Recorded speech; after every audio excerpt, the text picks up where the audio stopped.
Hello guys, good morning. Guys, ito po yung bagong product ng Mega. Napakasarap, napakasulit. Murang-mura siya guys. Nasa 14 pesos lang siya. Nakakaganda lang dito guys. Pwede mo na siyang ipalaman agad sa tinapay. Magluluto kayo guys, ipafry nyo, lalagyan nyo ng itlog, hindi nyo nadudurugin kasi durog na. Kaya ganito mag-isip yung mga taga Mega, advance o mag-isip. Ito pala ay yung Mega Sardines Corn sardines siya guys. Bakit siya tinawag na corn? Kasi guys, durog na siya, ginawa siyang corn, hindi yung sinasabing corn beef ha, corn sardines. Kasi nalilito yung mga customer namin Dalawang variant nga siya guys. Mayroon siyang pula at mayroon siyang green.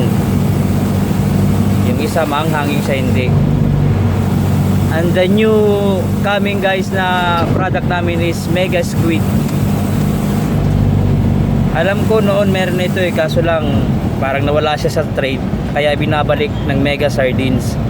And Mega product, Mega Corporation gumawa ng Mega Squid para mapunan yung pagkukulang ng mga kailangan ng tao.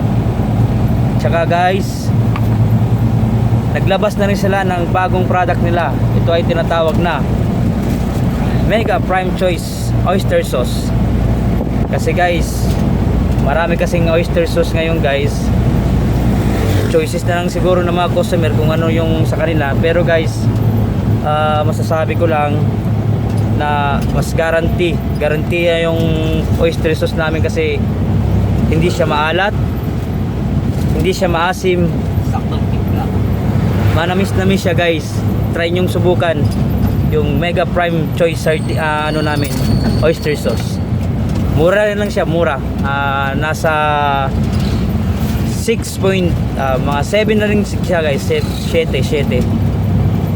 kung sa tindahan 7 na yan, pero sa amin mas mura yan kasi papatong pa yung customer namin So yun lang guys. Sana magustuhan nyo yung presentation ko for the new products of Mega. Sana makatulong. Yun lang. Salamat guys.